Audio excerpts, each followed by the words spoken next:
This past December 4th was a big day for our culture. On that day, I saw a lot of folks celebrating the 50th birthday of Jay-Z, Shawn, Hov. Love that. Anybody that knows me knows I consider Hov the second greatest rapper of all time behind Tupac. First rap billionaire, countless #1 albums, great classics, Reasonable Doubt, Blueprint, American Gangster, Black Album, 444. Shit, I love Volume 1. A lot of motherfuckers sleep on Volume 1. Volume 2, of course, with Hard Knock Life. The man is incredible. But also, on December 4th, that was the 50th anniversary of the brutal murder of the great Fred Hampton. If you don't know who Fred Hampton is, please at least go listen to one of his speeches on YouTube.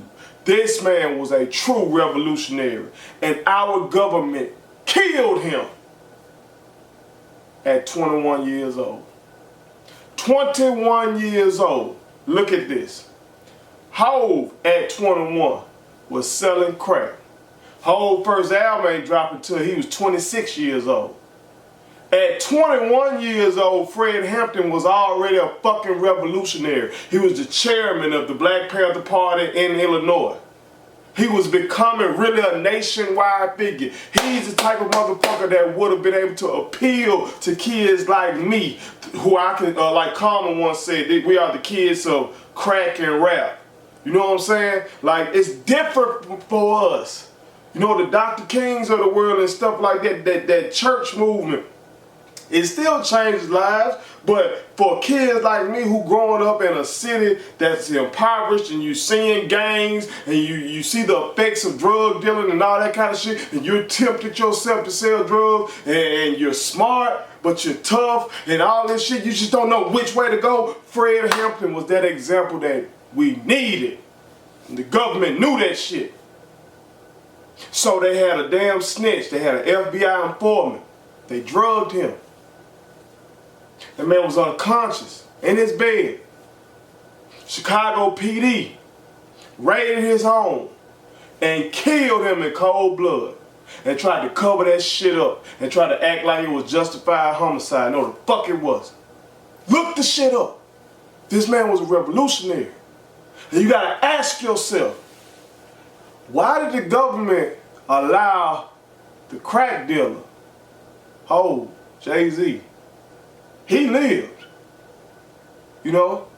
The government didn't try to assassinate him. Now, Hov had this shit in the streets. If you listen to the music, he tells you, 3 shots, close range, never touched me, divine intervention. So he got lucky. He could have been killed. But I'm talking about the FBI and the Chicago PD systematically took out Fred Hampton. Now, the FBI was looking in the hole to try to arrest him and lock him up like they do countless dope boys. But J. Edgar Hoover wasn't worried about a drug dealer overthrowing the system or becoming the Black Messiah. This discriminatory system that we dealing with, they ain't worried about the dope boys overthrowing the system and helping us get out of this discriminatory hell that we've been in since 1619. They ain't worried about that. But what they are worried about is that individual who can speak the language of a college classroom, but can also speak the language of the streets. They're worried about that motherfucker who can talk to blacks, whites, Latinos, Asians, whoever the fuck, and tell them that we all getting screwed by those who are in power. The higher up they got the money making all of us look like shit. They shitting on all of us. And Fred can speak that language and convey it with his charisma and his wordplay and shit like that. He scared the fuck out of the system. Like the Panthers did overall. Because the goddamn system likes to just tell you about the guns, which they had the right to own, Second Amendment. But they don't like to tell you about the free breakfast programs, the free lunch programs, the free health clinics. They don't like to tell you about that. Try to hide that. So, I challenge you, go do your research on the great Fred Hampton and other revolutionaries that we don't hear a lot about. Don't say that, oh, my school should have taught me this, my school. Your school ain't telling you to go listen to these motherfucking albums from these rappers. You feel me? Your school ain't tell you to go listen to the motherfucking Blueprint. Your school ain't tell you to go listen to the Black Album. Or for you younger generation, your school ain't telling you to go listen to Young Thug. They ain't telling you to go listen to NBA Youngboy. You go pull that shit up your motherfucking self. And I get it, it's entertainment. And entertainment helps us overcome this hell. You know what I'm saying? But a brother like Fred Hampton was risking it all for the people, for our liberation, not just for no fucking profit like the entertainers do. You feel me? So go look them up and think about this shit and really try to figure out, are you willing to do what Brother Fred did? Are you willing to risk it all for the people? You know what I'm saying? At 21 years old, he was gunned down. He never got the chance to grow. I imagine what he would be if he got a chance to be 50 years old like Hov is. Because Hov has matured. You feel me?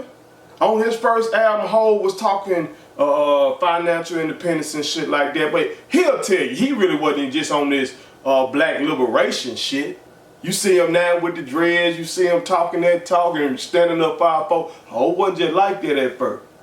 He had a chance to grow and mature. Fred never had that chance. What would he have done if he did? What would this brother have done? You know what I'm saying? So I hope we all get a chance to learn and grow. But you ain't gotta wait. Young people, you don't have to wait. You can do it right now. Fred was 21 years old when these motherfuckers took him away from us. But as I've said before, thinkers die, ideas don't. So Brother Fred Hampton is still with us as long as we keep his revolutionary ideas alive. Strength, peace, love. Go. Go.